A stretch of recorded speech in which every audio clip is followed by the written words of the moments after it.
This is VOA News, reporting by remote. I'm Joe Ramsey. North Korea has fired a ballistic missile over Japan, its neighbors said, escalating test of weapons designed to strike key targets in regional U.S. allies amid stalled nuclear diplomacy. The Japanese Prime Minister's office said at least one missile fired from North Korea flew over Japan and was believed to have landed in the Pacific Ocean. It said authorities have issued an alert to residents in northeastern regions to evacuate buildings. South Korea's Joint Chiefs of Staff said it also detected the launch of a ballistic missile that was fired toward the northeastern waters. The launch is the fifth round of weapons tests by North Korea in the past 10 days, in what was seen as an apparent response to military drills between South Korea and the United States. The missiles fired during the past 4 rounds of launches were short range and fell in the waters between the Korean Peninsula and Japan.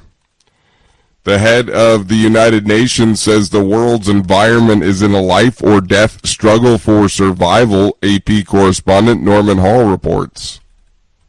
UN Secretary General Antonio Guterres warned world leaders that immediate action is needed to prevent further environmental disasters such as historic flooding in Pakistan and powerful hurricanes that have struck recently, including Ian. The world cannot wait. Emissions are at an all-time high and rising. And meanwhile, the war in Ukraine is putting climate action on the back burner while our planet itself is burning. Guterres challenged leaders, especially from developed nations, to attend next month's climate summit in Egypt. I'm Norman Hall. Find more at voanews.com. This is VOA News. Ukrainian forces achieved their biggest breakthrough in the country's south since the war began, bursting through Russian defenses and advancing rapidly along the Dnipro River on Monday, threatening supply lines for thousands of Russian troops. Kyiv gave little information about gains in the south, but Russian sources acknowledged Ukrainian troops had advanced dozens of kilometers along the river's west bank, recapturing several villages along the way. The breakthrough follows recent Ukrainian successes in the east that have turned the tide in the war, even as Moscow has tried to raise the stakes by annexing territory, ordering mobilization, and threatening nuclear retaliation. A senior UN official warns flood-ravaged Pakistan is entering a second wave of death and destruction from outbreak of diseases. Lisa Schlein reports for VOA from Geneva. Julian Harness is UN resident coordinator and a humanitarian coordinator in Pakistan.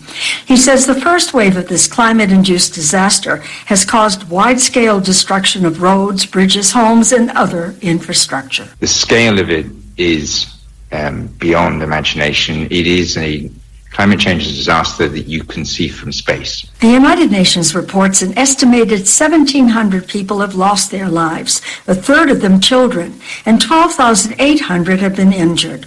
It says more than 33 million people are affected by the floods, which have displaced 7.9 million. Harney says the wave of diseases spreading across the affected areas will lead to many more deaths, especially among children, millions of whom are suffering from acute malnutrition. Lisa Schlein for VOA News, Geneva. Iran's Supreme Leader Ayatollah Ali Khamenei has responded publicly to the biggest protests in Iran in years, breaking weeks of silence to condemn what he called rioting and accusing the United States and Israel of planning the protests.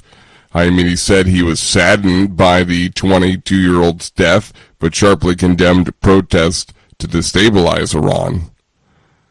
Recapping our top story, North Korea has fired a ballistic missile over Japan, its neighbors said, escalating tests of weapons designed to strike key targets in regional U.S. allies amid stalled nuclear diplomacy. The Japanese Prime Minister's office said at least one missile fired from North Korea flew over Japan and was believed to have landed in the Pacific Ocean. Follow us for the latest news on the VOA mobile app. Reporting by remote, I'm Joe Ramsey.